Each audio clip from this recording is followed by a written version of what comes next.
ಸಾಹಸ ಸಿಂಹ ಡಾಕ್ಟರ್ ವಿಷ್ಣುವರ್ಧನ್ ಮತ್ತು ಬಿ ಸರೋಜಾದೇವಿರವರಿಗೆ ಮರಣೋತ್ತರ ಕರ್ನಾಟಕ ರತ್ನ ಪ್ರಶಸ್ತಿ ಘೋಷಣೆ. ಸಾಹಸ ಸಿಂಹ ವಿಷ್ಣು ಅಭಿಮಾನಿಗಳ ದಶಕಗಳ ಬೇಡಿಕೆ ಫಲಿಸಿದ್ದು, ರಾಜ್ಯ ಸರ್ಕಾರ ಸಾಹಸ ಸಿಂಹ ವಿಷ್ಣುವರ್ಧನ್ ಹಾಗೂ ಹಿರಿಯ ನಟಿ ಬಿ ಸರೋಜಾದೇವಿಗೆ ಮರಣೋತ್ತರ ಕರ್ನಾಟಕ ರತ್ನ ಪ್ರಶಸ್ತಿ ಘೋಷಿಸಿದೆ. ಪ್ರಶಸ್ತಿಯನ್ನು ಯಾವಾಗ, ಎಲ್ಲಿ ಪ್ರದಾನ ಮಾಡಬೇಕೆಂದು ಮುಂದೆ ಕನ್ನಡ ಮತ್ತು ಸಂಸ್ಕೃತಿ ಇಲಾಖೆ ನಿರ್ಧರಿಸಲಿದೆ.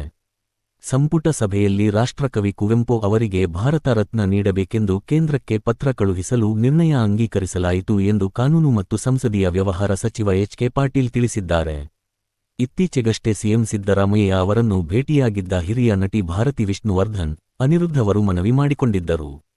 ಅಲ್ಲದೆ ಕನ್ನಡ ಚಿತ್ರರಂಗದ ಹಿರಿಯ ನಟಿಯರಾದ ಜಯಮಾಲಾ, ಶ್ರುತಿ, ಮಾಳವಿಕಾ ಅವಿನಾಶ್ ಅವರು ಕೂಡ ಸಿದ್ದರಾಮಯ್ಯ ಅವರನ್ನು ಭೇಟಿಯಾಗಿ ವಿಷ್ಣುವರ್ಧನ್ ಮತ್ತು ಬಿ ಸರೋಜಾದೇವಿಗೆ ಮರಣೋತ್ತರವಾಗಿ ಕರ್ನಾಟಕ ರತ್ನ ಪ್ರಶಸ್ತಿ ನೀಡಬೇಕು ಎಂದು ಮನವಿ ಮಾಡಿದ್ದರು. 1972ರಲ್ಲಿ ವಂಶವೃಕ್ಷ ಚಿತ್ರದಲ್ಲಿ ನಟಿಸಿದ್ದ ವಿಷ್ಣುವರ್ಧನ್ ಅವರು ಅದೇ ವರ್ಷ ಬಿಡುಗಡೆಯಾಗಿದ್ದ ದಿಗ್ಗಜ ನಿರ್ದೇಶಕ ಪುಟ್ಟಣ್ಣ ಕಣಗಾಲ್ ನಿರ್ದೇಶನದ ನಾಗರಹಾವು ಚಿತ್ರದ ಮೂಲಕ ಪೂರ್ಣ ಪ್ರಮಾಣದ ನಾಯಕ ನಟನಾಗಿ ಕಾಣಿಸಿಕೊಂಡರು.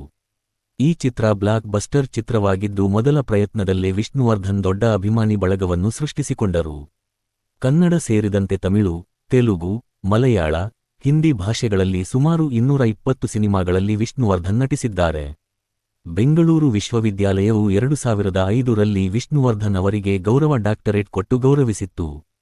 ಕನ್ನಡದ ಹಿರಿಯ ಚಲನಚಿತ್ರ ನಟಿಯರಲ್ಲಿ ಬಿ ಸರೋಜಾದೇವಿ ಸಹ ಒಬ್ಬರು. ಒಂದು ಕಾಲದಲ್ಲಿ ಕನ್ನಡ ಬೆಳ್ಳಿತೆರೆಯಲ್ಲಿ ಬೆಳಗಿದ ಅಭಿನೇತ್ರಿ. ಕನ್ನಡ, ತಮಿಳು, ತೆಲುಗು ಮತ್ತು ಹಿಂದಿ ಚಿತ್ರಗಳಲ್ಲಿ ನಟಿಸಿರುವ ಭಾರತೀಯ ನಟಿಯಾಗಿ ಗುರುತಿಸಿಕೊಂಡರು. ಅವರು ಸುಮಾರು 200 ಚಿತ್ರಗಳಲ್ಲಿ ನಟಿಸಿದ್ದಾರೆ.